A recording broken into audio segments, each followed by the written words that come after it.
ഒഡീഷയിലെ പുരിയിൽ 15-കാരിയുടെ മരണത്തിൽ വഴിത്തിരിവ്. മകളെ ആരും തീ കൊളുത്തിയതല്ല എന്ന് പിതാവ്. മാനസിക പ്രശ്നങ്ങൾ മൂലം ആത്മഹത്യ ചെയ്തതെന്ന് പിതാവ് വീഡിയോയിൽ പറഞ്ഞു. സംഭവത്തിൽ ആർക്കും പങ്കില്ല എന്ന് ഒഡീഷ പോലീസ്. ആതിര സരസ്വത് ചേരുന്നു വിവരങ്ങളുമായി.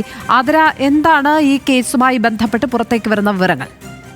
ലക്ഷ്മി, ഒരു വിചിത്രവാദവുമായിട്ടാണ് ഇപ്പോൾ 15-കാരിയുടെ പിതാവ് രംഗത്തെത്തിയിരിക്കുന്നത്. തൻ്റെ മകളെ ആരും കൊലപ്പെടുത്തിയതല്ല, അവൾക്കുണ്ടായ മാനസിക പ്രശ്നം മൂലമാണ് അവൾ ആത്മഹത്യ ചെയ്തത്. അവൾ അനുഭവിച്ച ട്രോമ നമ്മൾക്ക് ഊഹിക്കാവുന്നതിലും വലുതായിരുന്നു. എല്ലാവരും പറയുന്നു, പിന്നെ എല്ലാ സർക്കാർ ഞങ്ങൾക്ക് വേണ്ടി എല്ലാം ചെയ്തു തന്നു, ആരും ഞങ്ങളെ കുറ്റപ്പെടുത്തേണ്ട കാര്യമില്ല.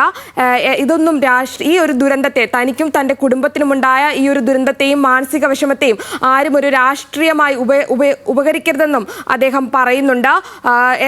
വീണ്ടും അദ്ദേഹം പറയുന്നത് ഇതാണ്, ഈ ഒരു വാദമാണ് മുന്നിലേക്ക് വെക്കുന്നത്. തൻ്റെ മകൾ മാനസിക പ്രശ്നം മൂലമാണ് ഇത്തരത്തിലൊരു ആത്മഹത്യ ചെയ്തത് എന്നാണ് പറയുന്നത്. ഒഡീഷ പോലീസും ഇതേ വാദം ഉന്നയിക്കുന്നുണ്ട്.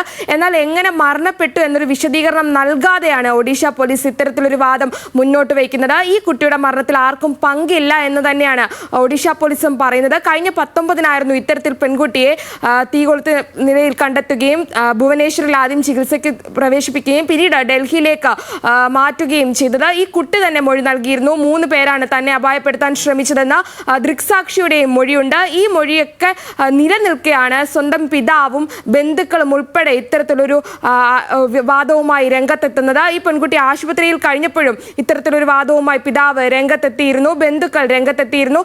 തൻ്റെ മകൾ തന്നോടൊന്നും പറഞ്ഞിട്ടില്ലെന്നും തൻ്റെ മകൾ എന്തെങ്കിലും പറഞ്ഞാൽ മാത്രമേ വിഷയത്തിൽ പ്രതികരിക്കാൻ കഴിയുമെന്നുമായിരുന്നു അന്ന് അദ്ദേഹം പറഞ്ഞിരുന്നത്.